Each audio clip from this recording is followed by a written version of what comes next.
हाय, मैं हूँ डॉक्टर मीता और आज मैं एक बहुत ही इम्पोर्टेंट टॉपिक के बारे में बात करने वाली हूँ, जिसके बारे में लोग या तो आपके फेस पर या आपके बैक में बातें करते हैं। जैसे अगर किसी फीमेल फ्रेंड, वाइफ या गर्लफ्रेंड को किसी बात पर गुस्सा आ गया और उसने आपसे झगड़ा किया, तो लोग क्या कहते हैं, छोड़ ना यार, लगता है इसके पीरियड्स आने वाले हैं। और बिना उस रीजन को समझे हुए बस लोग आगे ये कह के मूव ऑन कर जाते हैं। तो समझते हैं आखिर ये है क्या PMS यानी प्री मेंस्ट्रुअल सिंड्रोम, जो आपके लाइफ को इस तरीके से अफेक्ट करता है। दोस्तों, मेडिकल साइंस में PMS एक ऐसा टॉपिक है जिसमें अभी भी बहुत ज्यादा रिसर्च हो रहा है और रिसर्च की जरूरत भी है।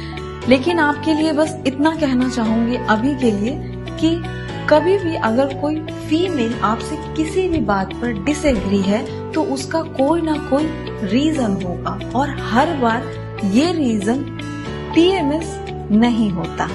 अभी तक के रिसर्च के बेसिस पर PMS एक ऐसी कंडीशन है जिसमें पीरियड से पहले एक फीमेल में इमोशनली और फिजिकल लेवल पर कुछ चेंजेस देखने को मिलते हैं, जैसे डिप्रेशन, एंजाइटी, मूड स्विंग होना और फिजिकली पिंपल, ब्रेस्ट में पेन या ब्रेस्ट में किसी गांठ का फील होना, बॉडी फुला हुआ लगना या पूरे बॉडी में पेन होना, लेग क्रैम्प्स, कॉन्स्टिपेशन और मे बी समटाइम्स डायरिया। और इतना ही नहीं, ऐसे 200 से भी ज्यादा सिम्टम्स हैं जिसके बेसिस पर एक फीमेल को PMS है या नहीं ये डायग्नोज किया जा सकता है। PMS आखिर क्यों होता है और इसका रीजन क्या है?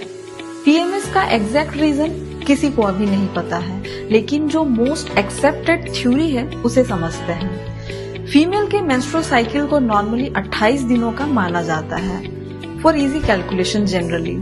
इसमें शुरू के जो 1 से 5 दिन होते हैं इसमें ब्लीडिंग होती है, यानी जब आपको मेंस स्टार्ट होते हैं यानी पीरियड स्टार्ट होने का पहला दिन साइकिल का पहला दिन होता है और ये 5 दिनों तक ब्लीडिंग होती है और साइकिल के 14वें दिन एग रिलीज होता है जिसे ओव्यूलेशन कहते हैं। और एग रिलीज होने के बाद बॉडी में ईस्ट्रोजन की मात्रा काफी कम जाती है और इसी घटे हुए ईस्ट्रोजन के लेवल को ही PMS का रीजन समझा जाता है। PMS को डायग्नोज करने के लिए ना ही कोई लैब में ऐसा टेस्ट मौजूद है और ना ही डॉक्टर आपको एग्जामिन करके ये बता सकते हैं कि आपको PMS है।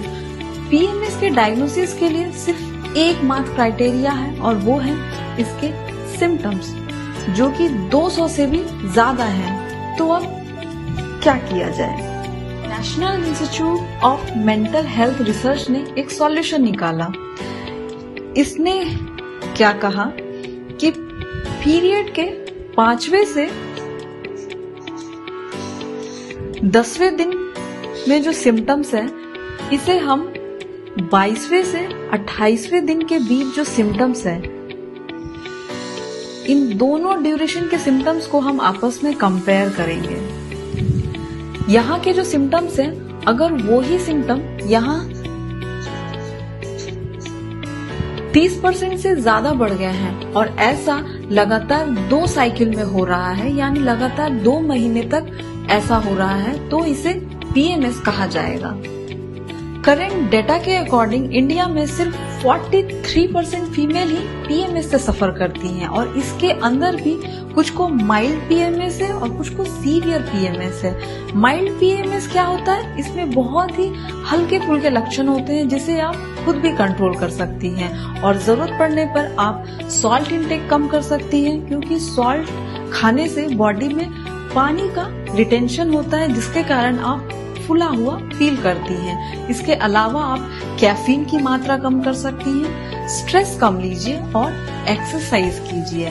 इसके अलावा अगर आपको बॉडी पेन की शिकायत होती है तो आपको पेन किलर्स दिया जाता है। कभी कभी ऐसा भी देखा जाता है कि कैल्शियम और विटामिन D की कमी के कारण भी आपको बॉडी में क्रैम्प्स होते हैं, जिसके लिए कैल्शियम और विटामिन D की टैबलेट्स आपको दी जाती है। तो एक्चुअल में बॉडी क्रैम्प्स की कई बार रीजन PMS ना होकर के कैल्शियम और विटामिन D की कमी भी हो सकती है।